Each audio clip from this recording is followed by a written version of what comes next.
జగద్గురు బ్రహ్మర్షి పితామహ పత్రి సార్కు, అలాగే మనకి ప్రతిరోజు ఎంతో ధ్యానాన్ని జ్ఞానాన్ని అందిస్తూ అందరి ఎదుగుదల కృషి చేస్తున్న గురు దంపతులు బ్రహ్మర్షి పత్రి రాఘరావు సారు, రాజలక్ష్మి అమ్మ అనంత కోటి ఆత్మప్రణామాలు తెలుపుకుంటూ సెషన్ లో ఉన్న మాస్టర్స్ అందరికీ కూడా ధన్యవాదాలండి.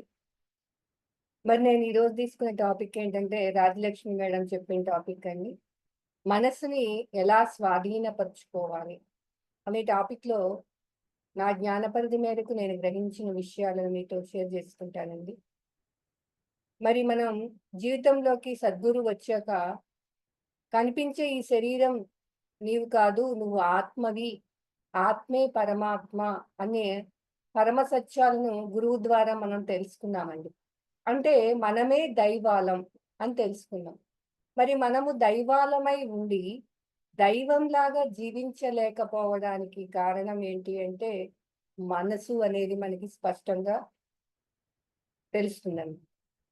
అయితే ఈ మనసుని ఎలా స్వాధీనపరచుకోవాలి అంటే ఈ మనసుని స్వాధీనపరచుకోవడం అన్నది చాలా కష్టం అని అందరికీ తెలుసండి. అటువంటి మనసుని ఎలా స్వాధీనపరచుకోవాలి, మనసుని ఎలా ఉంచుకుంటే మనం స్వాధీనపరుచుకోగలం అన్న విషయాలను ఈరోజు తెలుసుకుందామండి. ఎందుకంటే ఈ మనసు చంచలమైనది. అంటే కొంచెం సేపు భవిష్యత్తుకి, కొంచెం సేపు గతానికి వెళ్తూ ఉంటుంది. ఒక్క చోట కుదురుగా ఉంటది. ఈ మనసుని కోతితో కూడా పోల్స్తూ ఉంటారు. కాబట్టి ఈ మనసుని చంచలమైనటువంటి ఈ మనసుని స్వాధీనపరుచుకోవడం చాలా కష్టం.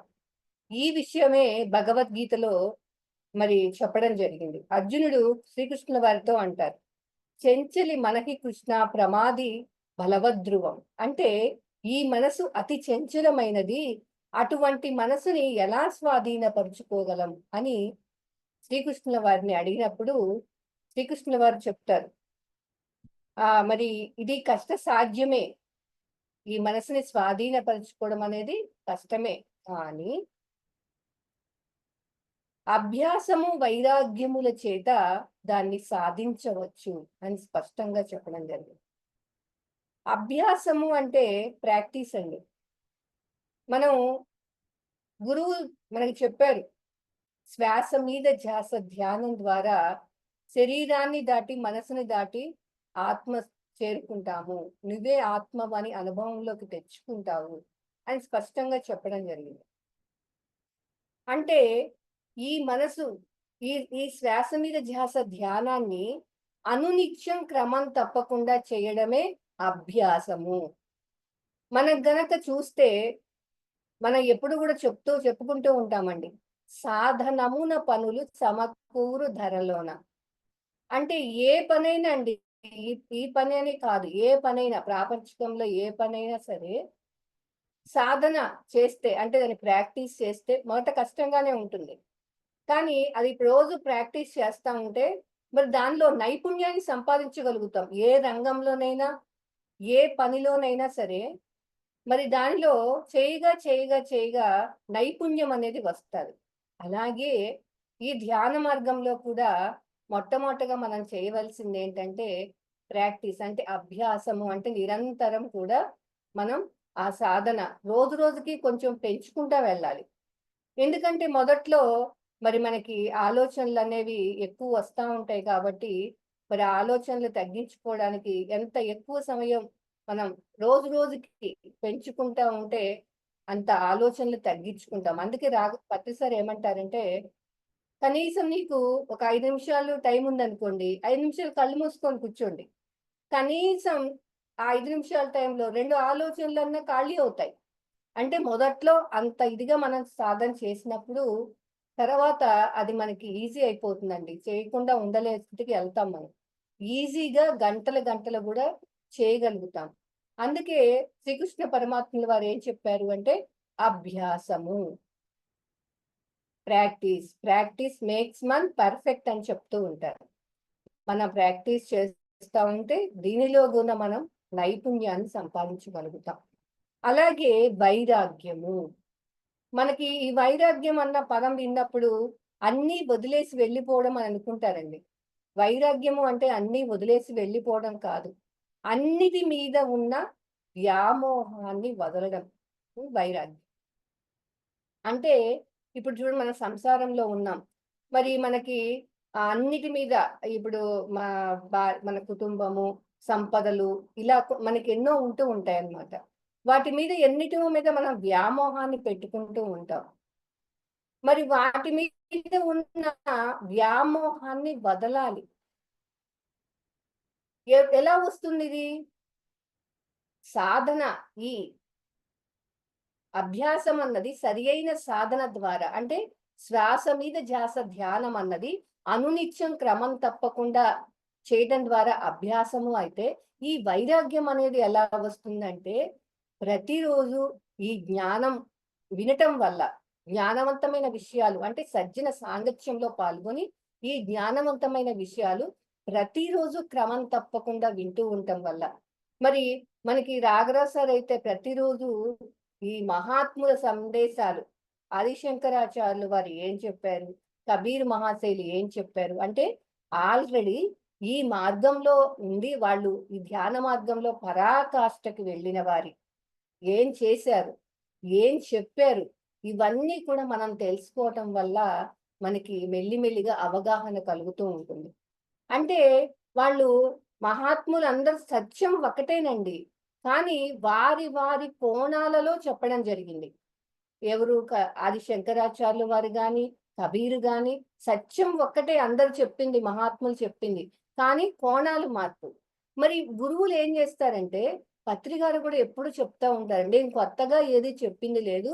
ఇదివరకు ఆ శ్రీకృష్ణుడు చెప్పిందే అందరూ చెప్పిందే నేను తీసుకొచ్చి చెప్తున్నానని చెప్తారే గాని నేను కొత్తగా చెప్పాను ఎప్పుడు చెప్పరండి సారు.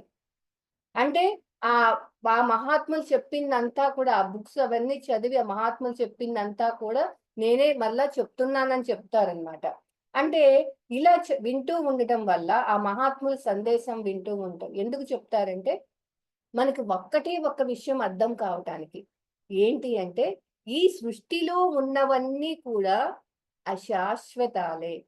సృష్టికర్తే శాశ్వతం. అంటే ఆత్మే శాశ్వతం. అంటే పరమాత్మే శాశ్వతం అన్న విషయం మనకి అర్థం కావడం కోసం. ఎందుకంటే ఇన్ని రోజులు మనం సంసారంలో ఉండి ప్రపంచం వైపు చూస్తూ చూసినవన్నీ కావాలని వాటి వెనకాతల పరిగెడుతూ ఉన్నాం. అవే సత్యం అనుకుంటూ ఉన్నాం. మరి అలా అనుకుంటే మనల్ని మరి పరమాత్మ వైపుకు మళ్ళించాలి. ఎలా మళ్ళిస్తారు? ఇవన్నీ కూడా నువ్వు ఏదైతే దేని వెనకాతలైతే పరిగెడుతున్నావో అవన్నీ కూడా సంపాదిస్తున్నావో అవన్నీ కూడా నశించిపోయేవే. అంటే కొన్ని రోజులుంటాయి. ఏదో ఒక రోజు అవైనా వదులుతాము లేదా మనమైనా వాటిని వదులుతాము. రెండిట్లో ఏదో ఒకటి జరుగుతాది. ఇది మాత్రం సత్యం. ఈ రెండిట్లో ఏదో ఒకటి జరుగుతాయి. అంటే వదిలి వెళ్ళేయే. అంటే నశించిపోయేవే.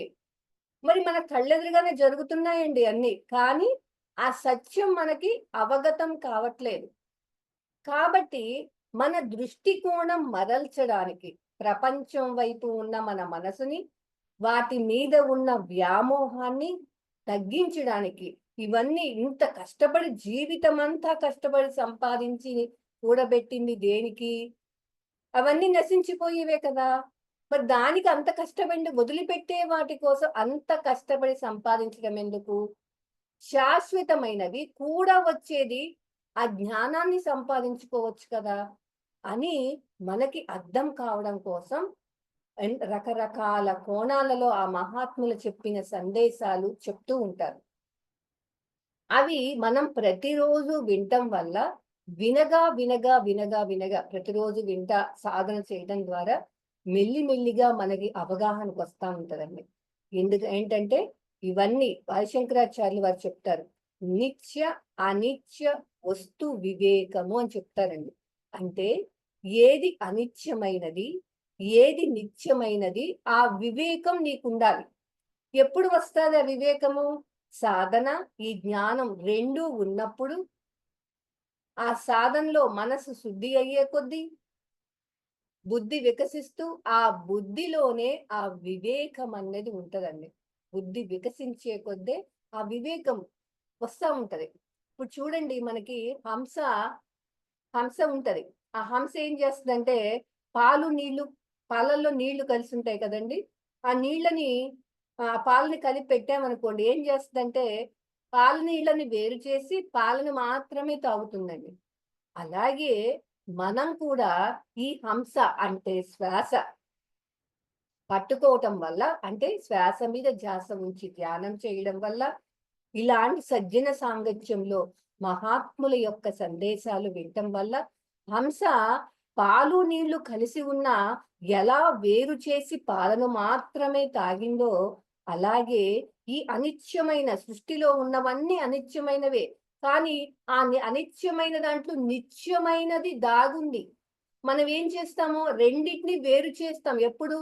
ఈ హంసను పట్టుకున్నప్పుడు, అంటే శ్వాస మీద ధ్యాస ఉంచి ధ్యానం చేస్తున్నప్పుడు, హంస పాలని, నీళ్ళని ఎలా వేరు చేయగలిగిందో, మరి మనం కూడా ఈ శ్వాస మీద ధ్యాస ధ్యానం చేయడం వల్ల ఏది అనిత్యం, ఏది నిత్యమైనది అని మనం రెండిటిని వేరు చేసి, అనిత్యమైన వాటి వెంట పరిగెత్తకుండా, నిత్యమైనది, ఆత్మ శాశ్వతమైనది, ఆ జ్ఞానమే మనకు కూడా వచ్చేది. ఈ జ్ఞానాన్ని బట్టే శరీరం వదిలిన తర్వాత ఊర్ధ్వలోక ప్రాప్తి, ఇవన్నీ వింటూ ఉండటం వల్ల మనకు కొంచెం కొంచెం ఆ వివేకంతో ఆలోచించగలుగుతాం. అప్పుడు ఏమవుతుంది? అనిత్యమైన వెనకాతల వాటి మీద వెనకాతల పరిగెత్తకుండా ఆత్మ మీద మనం దృష్టి పెట్టగలుగుతామండి. అదే శ్రీకృష్ణ పరమాత్ముల వారు చెప్పడం జరిగింది. చాలా కష్టం చంచలమైన మనసుని స్వాధీనపరుచుకున్నది కష్టం. అందుకే అర్జునులు అంటారు, గాలినైనా బంధించవచ్చేమో కానీ ఈ మనసుని కట్టడి చేయటం చాలా చాలా కష్టమని చెప్పడం జరిగింది. కానీ అంతటి కష్టమైన పనైనా సాధ్యమే. ఎలా? అభ్యాసము, వైరాగ్యం ద్వారా దానిని సాధించవచ్చు అని చెప్పడం జరిగింది. మరి మనం ఇవన్నీ తెలుసుకుంటూ, మనం సాధన చేస్తూ, ఈ జ్ఞానం వింటూ, మరి విచారణ, ఇది చాలా చాలా ఇంపార్టెంట్ పాయింట్ అండి. అంటే ఏదైతే విన్నామో అది విచారణ చేసుకుంటూ, అంటే మనం అందరూ ఆత్మస్వరూపులే. ఇదే కదా మనం వినేది రోజు జ్ఞానం ద్వారా. నేను కనిపించే ఈ దేహం కాదు, ఆత్మని, అందరూ ఆత్మస్వరూపులే. ఈ దేహం నేననుకున్నప్పుడు మనం రూపాన్ని చూస్తాం. భర్త, పిల్లలు ఇలా చూస్తా ఉంటాం. కానీ నేను ఆత్మననుకున్నప్పుడు వాళ్ళు ఆత్మస్వరూపులే. వారి మనస్సు యొక్క గుణాన్ని బట్టి వాళ్ళు ప్రవర్తిస్తున్నారు అనేది మనం వింటున్నాం కదా! ఇలా వింటూ, వింటూ ఇంట్లో మనకి ఎన్నో సిట్యుయేషన్స్ ఉంటాయండి. ఇంట్లో నలుగురుంటే ఒకళ్ళు ధ్యానం చేస్తే ముగ్గురు ధ్యానం చేయరు. మరి తీరా చూస్తే ఎన్నో మనకి ప్రాబ్లమ్స్ వస్తా ఉంటాయి. అలా వచ్చినప్పుడు మనం ఈ జ్ఞానాన్ని విచారణ చేసుకోవాలి. వారు ఇలా మాట్లాడుతున్నారు అంటే వాళ్ళ మనసు యొక్క గుణమే వాళ్ళని మాట్లాడిస్తుంది. కానీ మనసు వెనకాతల ఉన్న ఆత్మస్వరూపులే అన్న విచారణ అండి. అందుకే మేడం ఎప్పుడు చెప్తా ఉంటారు, విచారణే పరమ జ్ఞానం. మనం ఎంతసేపు సాధన చేసుకుంటూ ఏదో వింటూ ఏదో మామూలుగా ఉంటేస్తే కాదండి. విన్న దానిని, ప్రతి దానిని, ఇదేదో కొత్తదేదో సబ్జెక్ట్ కాదండి. మన జీవితానికి సంబంధించింది. అంత ప్రాక్టికల్ మన కుటుంబమే. మన ఇంట్లోనే ప్రాక్టికల్ అంతా. ఇక్కడంతా థియరీగా చెప్పుకుంటున్నాం. ప్రాక్టికల్స్ ఇంట్లో ఉంటాయి. దానిలోనే మనకు అర్థమైపోతది. ఎంతవరకు నేను వింటున్నాను, ఎంతవరకు నాకు అర్థమైంది, అర్థమైన దాన్ని నేను ఆచరణలోకి పెట్టగలుగుతున్నానా లేదా అని ఎవ్వరికి వారు సెల్ఫ్ చెక్ చేసుకుంటే దాన్ని బట్టే మనకు అర్థమవుతదండి. మనకి ఎంతవరకు అవగాహన ఉంది, ఇంకా ఎంత సాధన పెంచాలి అనేది మనకి అవగాహనకొస్తుంది. కాబట్టి ఈ అభ్యాసము, వైరాగ్యము చేత సాధించవచ్చన్నారు. మరి ఈ విషయాలను మనం విచారణ చేసుకుంటూ, మనం ఇంకా పెంచుకుంటూ ఉండాలి. అంతే కాకుండా మన మనసుని ఇంకా గమనించుకుంటూ ఉండాలని చెప్పడం జరిగిందండి. అంటే నేను నా మనసుని ఎలాగైనా నేను స్వాధీనపరుచుకోగలను అనే దృఢ సంకల్పం ఉండాలి ఒక సాధకునికి. మొట్టమొదటగా మనకు ఉండవలసిన, అంటే ఒక సాధకుడికి ఉండవలసిన లక్షణం ఏంటండి? మన మనసుని స్వాధీనపరుచుకోవాలి అంటే మనకు ఉండవలసిన లక్ష్యం ఏంటంటే, నా వల్ల కాదు, నేనేం జేస్తానులే, ఏదో కొంచెం సేపు వింటాను, నాకు ఎక్కడ సమయం ఉంది ధ్యానం చేయటానికి అని మనం అనుకుంటా ఉంటాం. అది కాదండి. నేను ఎలాగైనా నా మనసుని స్వాధీనపరుచుకోగలను దృఢ సంకల్పం. ఎందుకంటే, మరి మనం తెలుసుకుంటున్నాం గురువుల ద్వారా. మనం ఆత్మలం. మనం భూమి మీదకొచ్చిందే ఈ సత్యాన్ని తెలుసుకోవడం కోసం. మనం వచ్చిందే మన లక్ష్యమే అది. ఎప్పుడైతే మన లక్ష్యాన్ని మనం తెలుసుకున్నామో, మళ్ళా ఇంకా మనం భూమి మీదకి రావాల్సిన అవసరం లేదు. మనం భూమి మీదకొచ్చిందే దాని కోసం. కాబట్టి మనకెప్పుడు కూడా ఈ విషయాలు వింటూ ఉంటే, మరి మన ఈ ఈ శరీరం తీసుకొనొచ్చాము. ఇది పర్మనెంట్ ప్లేస్ కాదు. ఏదో ఒక రోజు ఈ శరీరాన్ని వదిలిపెట్టి వెళ్ళాల్సిందే. వెళ్ళేలోపు నేను ఆత్మను అని అనుభవంలోకి తెచ్చుకోవాలని గురువు చెప్పారు. నేను ఖచ్చితంగా ఇంత గొప్ప గురువుల సాంగత్యంలో ఉన్నాను కాబట్టి, నేను ఖచ్చితంగా సాధించగలను అనే దృఢ సంకల్పం ఉండాలి. అలాగే అలా మనం సంకల్పించుకొని దాన్ని పెంచుకుంటా ఉండాలి సాధనకి. అంతేగాని ఊరికే అనుకోని కూర్చోడం కాదండి. దాన్ని మనం బాగా గమనించుకుంటూ ఉండాలి. ఇంకా విచారణ చేసుకుంటూ ఉండాలి. మళ్ళీ సెకండ్ పాయింట్ ఏంటంటే, మన మనసుని మన మనసు యొక్క స్వభావం ఏంటి? గమనించుకోవాలండి మన మనసుని. ఏదో కళ్ళు మూసుకొని కూర్చున్నాము, ఏదో కళ్ళు మూసుకుంటే శరీరాన్ని దాటేస్తాం. మనసుతో ఉంటాం, ఆలోచనలొస్తుంటాయి. ఆలోచన ఆలోచనలు గమనించే కొద్దీ మనసులు పనిచేస్తుకెళ్తామని చెప్పుకుంటా ఉంటాం. ఊరికే అలా కూర్చుంటే కాదు. లేచిన తర్వాత నా మనసు ఏ ఏ స్వభావం ఏంటి? నా మనసు యొక్క స్వభావం ఏంటి? ఎలాంటి ఆలోచనలు చేస్తున్నాను? అవి ఎదుటి వాళ్ళకి హాని కలిగించేవా? లేదా మంచి ఆలోచనలొస్తున్నాయా? లేదా గతానివి ఇంకా వస్తున్నాయా? లేదా లేటెస్ట్‌గా ఇప్పుడిప్పుడివి వస్తున్నాయా? అని మన మనసుని గమనించుకోవాలండి. మన మనసు యొక్క స్వభావం ఏంటి? అంటే ఒక్కొక్కరికి ఒక్కొక్క స్వభావం ఉంటదంటండి. అంటే కొంతమందికి ఎదుటి వారిని విమర్శించటం ఒక స్వభావం. ఎదుటి వాళ్ళలో తప్పులు చూడటం ఒక స్వభావం. ఎదుటి వారిని చూసి అసూయ పడటం ఒక స్వభావం. అంటే ఉన్న వాళ్ళని చూసి ఈర్ష్య, అసూయ పడటం ఇలా ఒక్కొక్కరికి ఒక్కొక్క స్వభావం ఉంటుంది. మరి నా స్వభావం ఏంటి? అని మన మనసులో ఉన్న లోపాలేంటి అని మనకి మనమే గమనించుకోవాలి.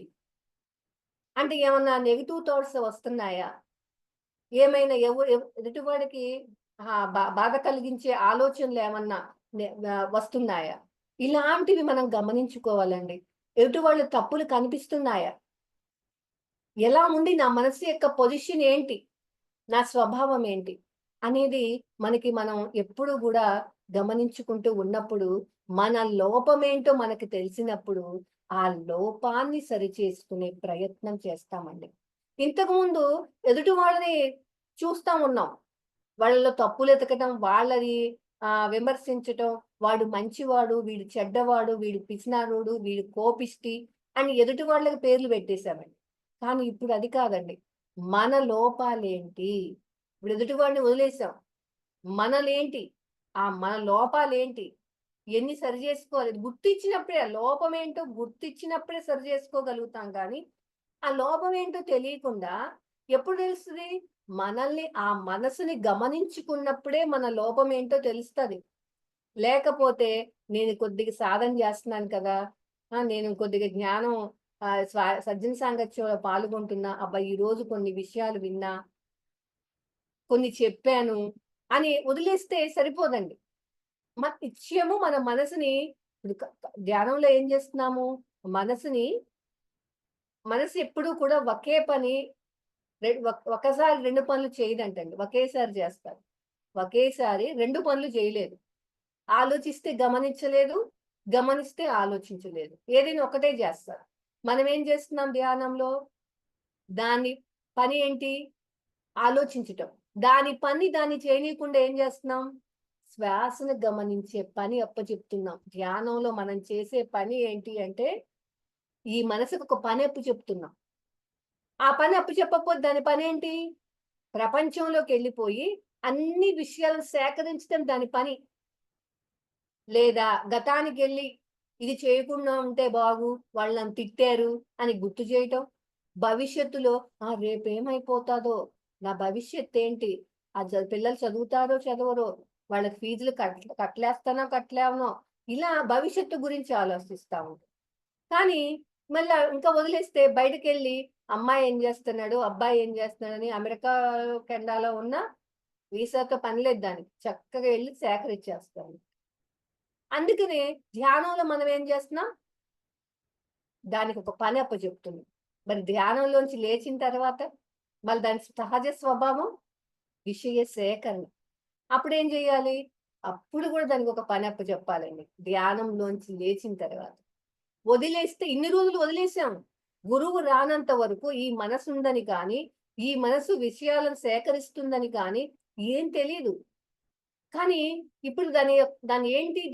దాని యొక్క సహజ లక్షణం ఏంటని తెలుసుకున్న తర్వాత, దాన్ని ఆ విషయ సేకరణ తగ్గించాలి. మనసుకి ఆ విషయాల మీద ఆసక్తి కాకుండా, ఈ జ్ఞానవంతమైన విషయాలు వినడం అనేది మనం ఆ ధ్యాసని మళ్ళించాలి.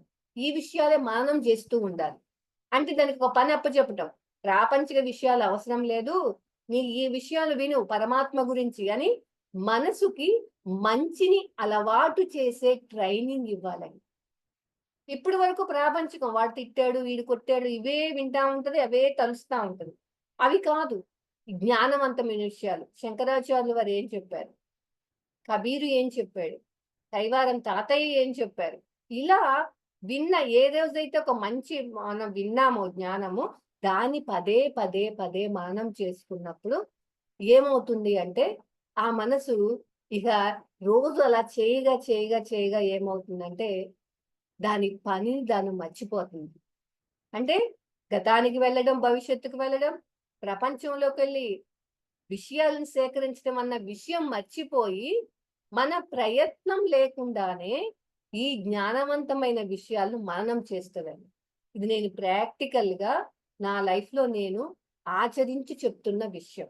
ముందు ప్రయత్నపూర్వకంగా దానికొక పని అప్పచెప్పాలి. ధ్యానంలో ఎలాగైతే మనసుని, శ్వాసను గమనించే పని ఎలా అప్పచెప్పుతున్నామో, ధ్యానంలోంచి లేచిన తర్వాత మన పనులు మనం చేసుకునేటప్పుడు ఈ జ్ఞానవంతమైన విషయాలు పదే, పదే, పదే ప్రయత్నపూర్వకంగా అలవాటు చేస్తే, మానం చేసుకుంటే కొన్ని రోజులకది సహజత్వంలోకొస్తుందండి. మన ప్రయత్నం అవసరంలా. ప్రయత్నం తర్వాతే సహజత్వం. ప్రయత్నం లేకుండా సహజత్వంలోకి రాదండి ఏదైనా సరే. ముందు ప్రయత్నం చేయగా, చేయగా, చేయగా ప్రయత్నం లేకుండా అది సహజత్వంగా మారిపోతుంది. ఇలా మన మనసుని గమనించుకుంటూ ఉంటే, మన లోపాలేంటి? ఇంకా ఎదుటి వాళ్ళనిలో తప్పులు కనిపిస్తున్నాయా? ఎదుటి వాళ్ళని విమర్శిస్తున్నానా? ఇలా మనం గమనించుకుంటూ, మన లోపాలను మనం గుర్తించినప్పుడు అవి సరిచేసుకునే ప్రయత్నం చేస్తాం. ఎదుటి వాళ్ళు మనసు యొక్క గుణాన్ని బట్టి వాళ్ళు అలానే మాట్లాడతారు. ప్రతి ఒక్కరిలో మంచి ఉంటది, చెడు ఉంటది. మంచి కనిపిస్తుంది అంటే నాలో మంచి ఉండటం వల్లే మంచి కనిపిస్తుంది. చెడు కనిపిస్తుంది అంటే ఆ చెడు వాళ్ళది కాదు. నాలో చెడు ఉంది. అంటే నాకు వాళ్ళు అద్దం లాంటి వారు. అద్దంలో నా ప్రతిబింబం నాకు ఎలా కనిపిస్తుందో ఆ మనిషి కూడా నాకు అద్దం లాంటివాడు. మంచి కనిపిస్తే ఆ మంచి నాలో ఉన్నట్టు, చెడు కనిపిస్తే ఆ చెడు నాలో ఉన్నట్టనేది మనం ఇలా మన లోపాన్ని గుర్తించినప్పుడు మనం దాన్ని సరిచేసుకునే ప్రయత్నం చేస్తాం. అంటే ఏదో కళ్ళు మూసుకొని ధ్యానం చేయటమే కాదు, శ్రీకృష్ణ పరమాత్ములు వారు చెప్పారని అనుకోవటమే కాదు. ఇలా ప్రతి క్షణం కూడా మన మనసుని గమనించుకుంటూ ఉండాలంటండి. అలాగే మన మనసుకున్న థర్డ్ పాయింట్ అండి. మన మనసుకున్న దుర్గుణాలు ఏంటి అంటే అహంకారం, మరి ఈ బంధం, మమకారం ఈ 2 కూడా బంధం, మమకారం ఈ 2 కూడా మనసుకున్న దుర్గుణాలు. ఏంటి అంటే ఈ మనసు వల్ల ఈ శరీరం నేను అని అనుకుంటున్నాం. కనిపించే ఈ శరీరమే నేను అనుకుంటున్నాం. ఈ శరీరంతో బంధం ఏర్పరచుకున్నాం. ఇక్కడి నుంచి నా కొడుకు, నా భర్త, నా పిల్లలు అని ప్రతి నాది అనుకున్న ప్రతి దానితో బంధం ఏర్పరచుకున్నామండి. ఈ బంధం వల్ల ఏమవుతుంది? బంధమే దుఃఖానికి కారణం. చూడండి, మన పిల్లలుంటారు. వాళ్ళు ఇంజినీరింగ్ చదవాలి, డాక్టర్ చదవాలి మనమే అనుకుంటాం. కానీ వాడి మానసిక వాడి మనసులో వాడు ఏమనుకుంటున్నాడో, వాడికి గుణాన్ని బట్టి వాడి ఆలోచన విధానం ఉంటుంది. వాడి ప్రణాళికను బట్టి వాడి జీవితం ఉంటుంది. వాడు వేరే అనుకుంటా ఉంటాడు. కానీ మనమేంటి అన్ని హోప్స్ వాళ్ళ మీద పెట్టేసుకుంటాం. ఈ అమ్మాయినే చేసుకోవాలి. ఇంట్లో ఇలాంటివి గూడా మనకి ఇలాంటి లక్షణాలు కోడలు రావాలి. ఇలా అనుకుంటూ ఉంటాం. తీరా చూస్తే వాడి ఆలోచన విధానం వేరు. మరి ఆ బంధం వల్ల ఏమవుతుంది? నేను అనుకున్నట్టు నా కొడుకు లేడు అని చెప్పేసి మనం ఏం చేస్తామంటే దుఃఖపడతా ఉంటాం. బాధపడతా ఉంటాం. నిజంగా చూడండి, ఇదే విషయం మన పిల్లలే ఇట్లా ఉన్నారు. అదే పక్క వాళ్ళ పిల్లలకు జరిగినప్పుడు మనకెందుకు బాధ కలగట్లేదు? విచారణ చేసుకోవాలండి. ఒక విషయం భర్త వల్ల కానీ, పిల్లల వల్ల కానీ నాకు బాధ కలుగుతుంది అంటే అక్కడ బంధమే దుఃఖానికి కారణం. ఇదే సిట్యుయేషన్ పక్కవాడి ఇళ్లలో జరిగినప్పుడు నాకు దుఃఖం కలగట్లేదు. అంటే కారణం అక్కడ బంధం లేదు. వాళ్ళు ఎలా ఎళ్ళిపోయినా, చదివినా నాకు సంబంధం లేదు. చదవకపోయినా నాకు బాధ లేదు. వేరే అమ్మాయిని పెళ్లి చేసుకోవచ్చినా నాకు బాధ లేదు. నాకేం బాధ ఉండదు. అదే నా కొడుకు చేస్తే నాకు బాధ. అంటే ఇక్కడ కారణం ఏంటి? బంధం వల్ల దుఃఖము. అక్కడ బంధం లేదు కాబట్టి నాకు దుఃఖం లేదు. అంటే బంధమే దుఃఖానికి కారణం. ఇవి మనసుకున్న దుర్గుణాలండి. అలాగే మమకారం. అంటే ఇప్పుడు చూడండి, నాది అనుకున్న దాని మీద మమకారం పెంచుకుంటాం. అది ఎక్కడ పోతుందో అని బాధ. అది మనం వదిలి వెళ్ళిపోయిందనుకోండి, ఎంత బాధపడతా ఉంటాం ఆ మమకారం వల్ల. ఆ మమకారం వల్లే ఇవన్నీ కూడా నాది, నాది, నాది అనుకోని వీటన్నిటి మీద మమకారం పెంచుకొని, మరి శరీరం వదిలిన తర్వాత గూడా ఆ మమకారాన్ని వదలలేక, మరి పై లోకాలకి పోలేక, శరీరంలోకి రాలేక, శరీరం వదిలిన తర్వాత ప్రేతాత్మల్లాగా ఇక్కడిక్కడే తిరుగుతా ఉంటాం.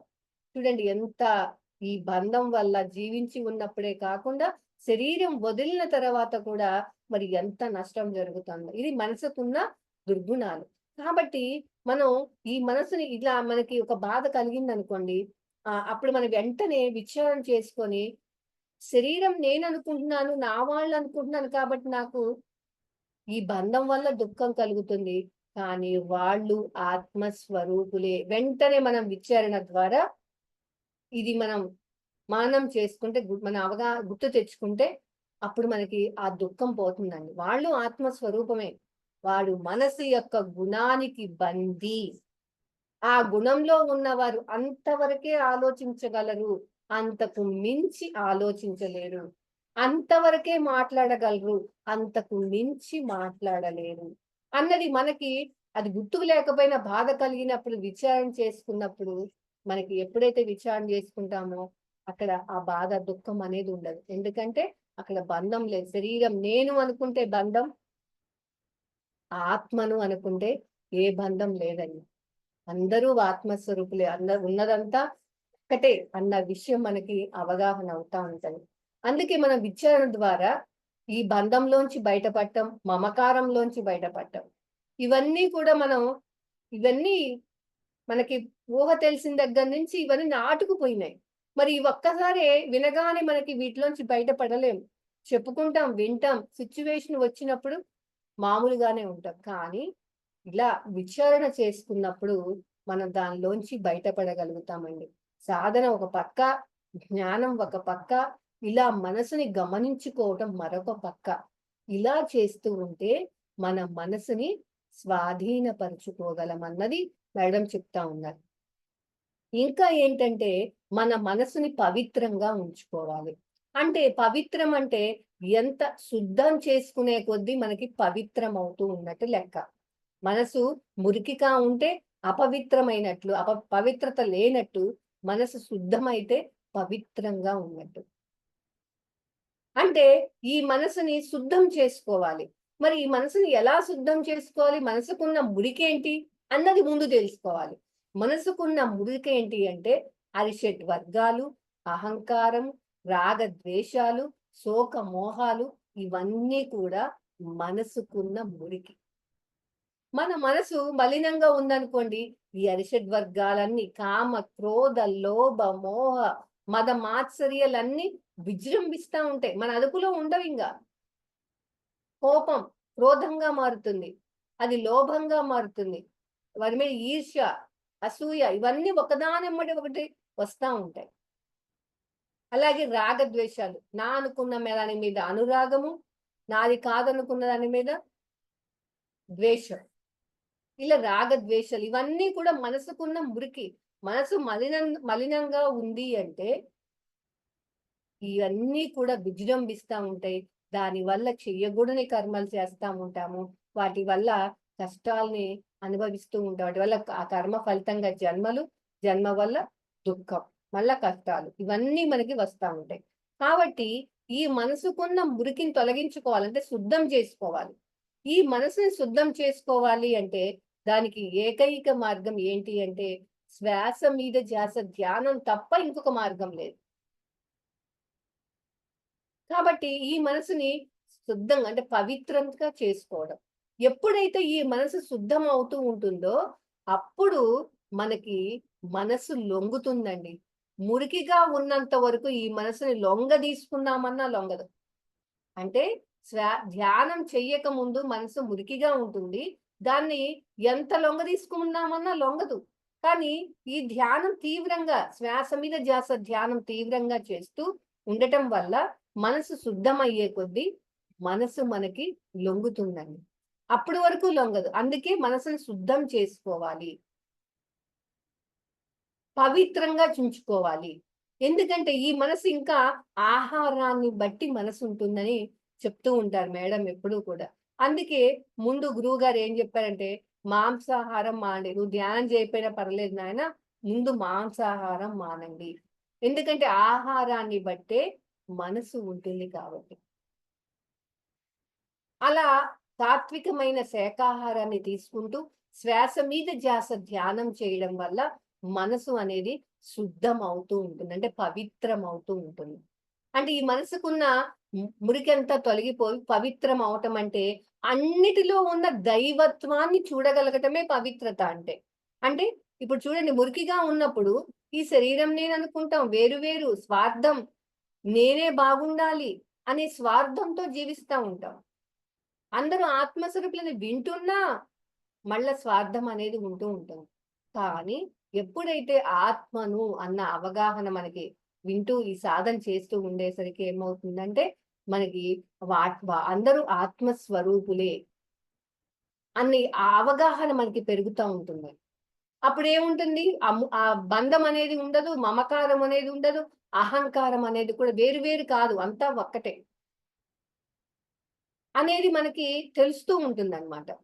అందుకే పవిత్రమయ్యే కొద్దీ అన్నిట్లో ఉన్న దైవత్వాన్ని చూడగలుగుతాం. పవిత్రంగా శుద్ధం లేకపోతే వేరు వేరు భావంతో, స్వార్థంతో ఉంటాము. అది పవిత్రమయ్యే కొద్దీ అన్నిట్లో ఉన్న దైవత్వాన్ని అందరూ దైవ స్వరూపులే. అన్ని జీవులు దైవ స్వరూపులే. ఏ పని చేసినా, ఏ పని చేసినా దైవత్వాన్ని చూడగలుగుతామంటండి. ఆ స్థాయికి ఎదగాలండి. అంటే ధ్యానము మనం ఎందుకు చేస్తున్నామంటే, ఏదో రోగాలు తగ్గడానికో, ఏదో మానసిక ప్రశాంతత కోసమో, ఏదనుకుంటే అది జరగటం కోసమో కాదండి. ఆ పరమాత్మను, నేనే ఆ పరమాత్మను, నేను ఆత్మను, ఆత్మే పరమాత్మ, అందరిలో ఆ పరమాత్మ స్వరూపం ఉంది. అణువున ఉన్నది ఆ పరమాత్మే. అంటే అహం బ్రహ్మాస్మి, తత్వమసి, సర్వం కల్విదం బ్రహ్మ అనే వేద వాక్కులను అనుభవంలోకి తెచ్చుకోవడానికి ఏకైక మార్గం ఏదైనా ఉంది అంటే అది పత్రి గారు అందించిన శ్వాస మీద ధ్యాస ధ్యానం ద్వారానే సాధ్యమవుతుందని. అంటే ఒక పక్క సాధనతో పాటు ఆహార నియమాలు కూడా జాగ్రత్తగా పాటిస్తూ మన మనసుని మనం గమనించుకుంటా ఉండాలండి. మనల్ని మనం గమనించుకుంటూ ఉన్నప్పుడు ఇవన్నీ కూడా మనకి ఆ విచారణ ద్వారా మనం ఇంకా ఆ మనసుని తొందరగా మరి శుద్ధం చేసుకొని స్వాధీనపరుచుకోగలుగుతాం. ఇక్కడ ఆహారం అన్నది చాలా చాలా చాలా ఇంపార్టెంట్ అండి.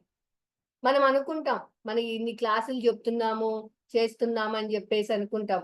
నేనే చెప్పాను, నేనే చేశానని వింటున్నాం. మనం ఆత్మలం, ఆత్మశక్తి వల్లే ఇన్ని పనులు జరుగుతున్నాయని వింటున్నాము. మళ్ళా క్లాస్‌లో చెప్తా ఉంటాం. మళ్ళా క్లాస్‌కెళ్ళినప్పుడు బాగా చెప్పావన్నా, మళ్ళా వేరే వాళ్ళు పిలిచిన వాళ్ళే మళ్ళా మీరు క్లాస్‌కి రావాలన్నా, నేను అనే అహంకారం వస్తది. అంటే అక్కడ మళ్ళా దేహభావన పడిపోతుంది. ఇది దీనికి మనకి అహంకారం అనేది మనకి పెరుగుతా ఉంటది. అది మన పతనానికి కారణమండి. అహంకారం అనేది ఎంతగా మనకి అది పదాలను పట్టుకొని అహంకారం పెరిగిందనుకోండి, అది మనం దిగజారిపోతాం. ఇది గూడా మనం జాగ్రత్తగా గమనించుకోవాలి. లోపల ఏమన్నా పెరుగుతుందా లేదా? అహంకారం పొగడ్తలకి, అలాగే విమర్శలకి ఏమన్నా బాధపడుతున్నామా? విమర్శకి బాధపడటం, అలాగే పొగడ్తకి పొంగిపోవడం. ఈ 2 ఉండకూడదు. రెండిటిని సమస్థితిలో తీసుకోవాలని గూడా మనకి మేడం చెప్తూ ఉంటారు. ఇక్కడ మేడము ఒక కథ గూడా చెప్పడం జరిగిందంట. ఉద్దాలకుడు, శ్వేతకేతు. అంటే ఆహారాన్ని బట్టి మనసు ఎలా ఉంటుందో ఈ కథ ద్వారా మనకి చెప్పడం జరిగింది. ఉద్దాలకుడు అనే ఒక బ్రాహ్మణుడికి కుమారుడు శ్వేతకేతు అనే కుమారుడు ఉండేవాడు. మరి ఆయనకి విద్యాభ్యాసం సమయమైందని గురుకులానికి పంపిస్తారు విద్యాభ్యాసానికి. ఆయన ఏకసంతాగ్రాహి. గురువు ఏది చెప్పినా మరి వెంటనే ఆయన గ్రహించి ఆహ్, అది బాగా వంట పట్టేదనమాట. అలా ఆ గురువు దగ్గర అన్నీ కూడా అతి తక్కువ సమయంలో అన్నీ నేర్చేసుకున్నాడంట. అన్నీ నేర్చుకున్న తర్వాత ఆ గురువు, "నాయనా నువ్వొచ్చిన పనయిపోయింది. నా దగ్గర చాలా తొందరగా నువ్వన్నీ గూడా నేనేదైతే నేర్చుకున్నానో అన్నీ నీకు చెప్పేసాను. అవన్నీ నువ్వు నేర్చుకున్నావు.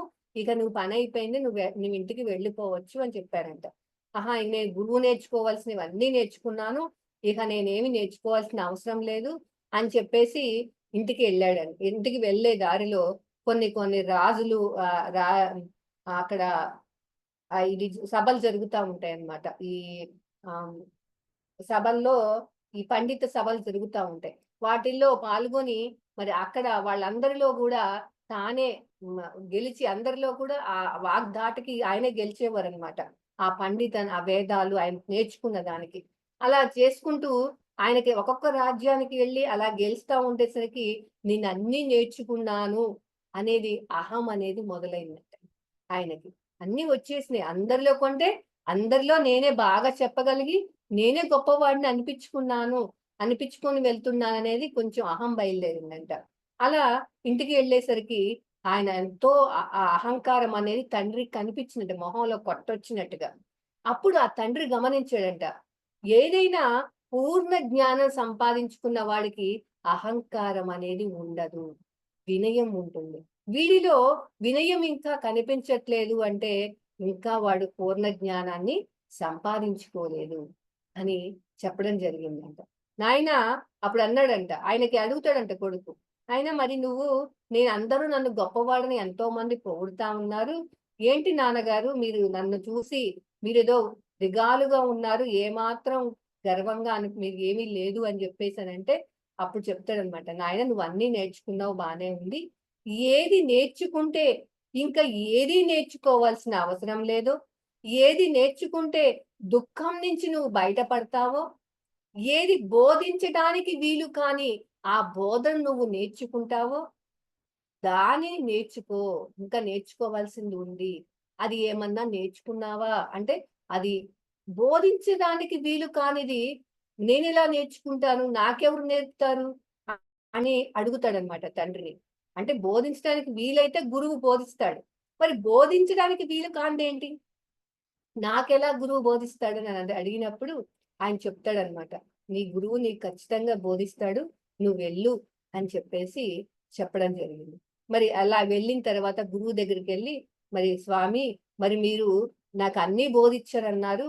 కానీ ఏది తెలుసుకుంటే ఏది తెలుసుకోవాల్సిన అవసరం లేదో, ఏది తెలుసుకుంటే దుఃఖం నుంచి బయటపడతామో, ఏది బోధించడానికి వీలు కాని విద్య ఉందంట. మరి అది నాకెందుకు బోధించలేదు" అని అడిగితే, "నాయనా అది ఎవరైనా తనకు తానుగా స్వచ్ఛంగా అడిగితేనే నేను బోధిస్తాను. అడగకుండా నేను దాన్ని బోధించను" అని జెప్పేసి, "మరి నువ్వు ఇప్పటికైనా అది తెలుసుకోవాలని నీకుందా?" అని చెప్పేసి అడుగుతాడంట. "స్వామి నాకుంది నేను తెలుసుకుంటాను.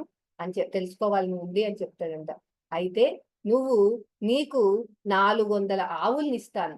ఈ 400 ఆవుల్ని నువ్వు అడవికి వెళ్ళి 1000 ఆవులు 1000 ఆవులు అయిన తర్వాత నువ్వు రావాలి.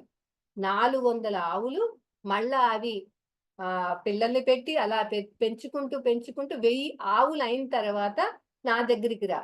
అదంటే అది అవ్వటానికి ఎంతో సమయం పడతాది గదా! అప్పుడు దాకా నువ్వు ఎవ్వరితో మాట్లాడాల్సిన అవసరం లేదు. ఎందుకంటే అడవిలో ఎవరు ఉండరు మాట్లాడటానికి. ఆవులకి మాట్లాడవలసిన అవసరమూ లేదు.